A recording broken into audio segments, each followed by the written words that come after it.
Hello friends, मी Snehal, Smita Snehal yummy kitchen मध्ये आपले स्वागत आहे। आज आपण बनवणार आहोत अतिशय पौष्टिक आणि ऊर्जादायी असे हिरव्या मुगाचे लाडू। हे प्रथिने, फायबर, जीवनसत्व आणि खनिजांचा उत्तम स्रोत असून आरोग्यासाठी अत्यंत पौष्टिक आहेत।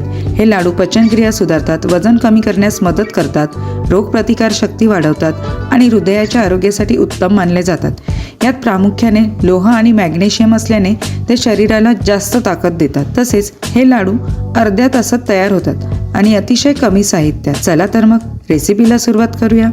इथे मी 1.5 वाटी हिरवे मूग घेतलेले आहेत। हे अख्खे हिरवे मूग घेतलेले आहेत। आता आपण हे एका कढईमध्ये घेऊन मीडियम गॅसवरती हलकेसे डाग येईपर्यंत आपण हे भाजून घेऊया मूग। आता थोडे हलके हलके डाग यायला लागले आहेत मुगांवरती।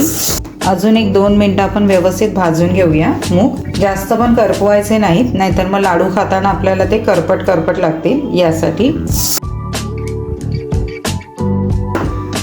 आता हे मूग आपण काढून घेऊया परातीत आणि थंड झाल्यावरती मिक्सरला दळून घेऊया। आता इथे 1 चमचा मेथी दाणे घेतलेले आहेत, ते सुद्धा अतिशय पौष्टिक असे आहेत। हे मिनिटभर आपण परतून घ्यायचे, जास्त डार्क करायचे नाहीत। जास्त डार्क केले तर मग ते जास्त कडू होतात, यासाठी।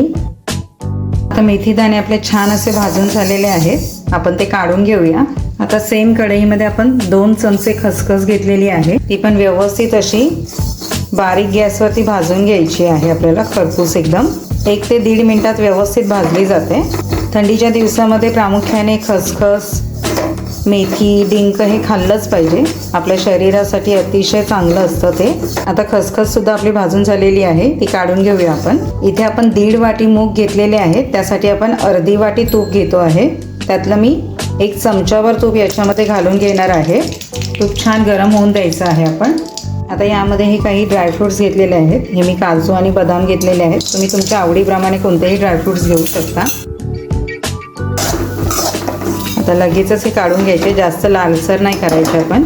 आता सेम कढईमध्ये मी आणखी 1 चमचा तूप घालणार आहे। आता तूप व्यवस्थित गरम झालेलं आहे, त्याच्यामध्ये आपण 2 चमचे डिंक घालणार आहोत।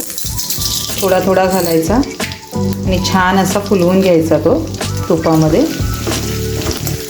डिंकामुळे ते लाडू अजून छान असे लागतात। आता डिंक छान तळून झाला आहे, आपण काढून घेऊया तो। अशाच पद्धतीने आपण बाकीचा डिंक सुद्धा तळून घेऊया। आता इथे आपले मेथी आणि मूग जे आहेत ते थंड झालेले आहेत। मिक्सरचं असं छोटं भांडं घ्यायचं आणि त्याच्यामध्ये थोडे थोडे घालून व्यवस्थित असं वाटून घ्यायचं। जास्त बारीक पण नाही वाटायचं आणि जास्त जाड पण नाही, आपला बारीक रवा असतो त्याप्रमाणे असं रवाळ वाटून घ्यायचं। अशा पद्धतीने ह्या टेक्स्चरमध्ये आपल्याला वाटून घ्यायचं आहे। आता याच पद्धतीने आपण बाकीचे मूग पण दळून घेऊया। जर तुम्हाला जास्त प्रमाणात हे मुगाचे लाडू करायचे असतील तर तुम्ही गिरणीवरतून हे जाडसर असे थोडे दळून आणले तरी सुद्धा चालू शकतं। अशा पद्धतीने सर्व पीठ जे आहे ते आपलं मिक्सरमधून दळून झालेलं आहे, ते मी आता एका कढईमध्ये घेतलेलं आहे। आणि आता मीडियम गॅसवरती आपण हे पीठ जे आहे ते खमंग असं भाजून घेऊया। त्याच्यामध्ये आता मी लागेल तसं तूप घालून घेणार आहे। ते आपण अर्धी वाटी तूप घेतलेलं आहे, त्यातलं मी 1-2, 3 चमचे याच्यामध्ये घालून घेणार आहे तूप। आणि जसं लागेल तसं याच्यामध्ये तूप ॲड करत जायचं आहे आपण। अतिशय पटकन हे होणारे लाडू आहेत। अशा गाठी होतात, त्या गाठी मोडत हे पीठ आपण असं भाजून घ्यायचं आहे। 10 ते 12 मिनटं फक्त लागतात हे पीठ भाजायला आपल्याला। खमंग असं भाजून घ्यायचं, म्हणजे त्याचा मुगाचा काही कच्चापणा असतो तो निघून जातो, यासाठी।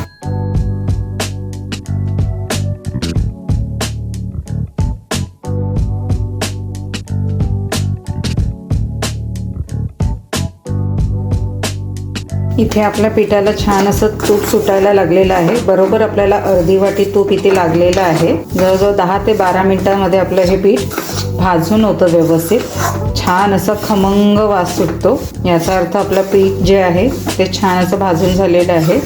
आता आपण गॅस बंद करून हे परातीमध्ये थंड होण्यासाठी ठेवून देऊया। आता इथे आपलं हे मिश्रण जे आहे ते पूर्ण थंड झालेलं आहे। त्याच्यामध्ये आपण 1 वाटी गूळ, हा मी बारीक चिरून घेतलेला आहे, तो घालून घेऊया आपण। आणि त्याच्यामध्ये आपण हे तळून घेतलेलं डिंक आणि ड्रायफ्रूट्स घालून घेऊया। हे सर्व आपण आता मिक्स करून घेऊया व्यवस्थित असं। या लाडवासाठी आपल्याला कोणत्याही प्रकारचा पाक वगैरे करायची काहीही गरज नाहीये। अतिशय सोप्या पद्धतीने आपण हे लाडू तयार करणार आहोत. किंचितचं मीठ घातलेलं आहे. 1 चमचा आपण वेलची जायफळ पूड घालून घेऊया. याने छान असे लाडू आपले चवीला लागतात यासाठी. आता हे सर्व एकत्र आपण मिक्स करून घेऊया आणि मिक्सरच्या भांड्यामध्ये पल्स मोडवरती बारीक करून घेऊया. इथे आपण हे मगाशी जे पीठ केलं त्याच मिक्सरच्या भांड्यामध्ये थोडं थोडं मिश्रण घेऊन आपण हे पल्स मोडवरती एकजीव करून घेऊया व्यवस्थित असं. अशा प्रकारे आपण पल्स मोडवरती हे वाटून घ्यायचं. अशाच पद्धतीने आपण बाकीचं मिश्रण पण वाटून घेऊया. अशा प्रकारे आपलं हे सगळं मिश्रण जे आहे ते वाटून झालेलं आहे.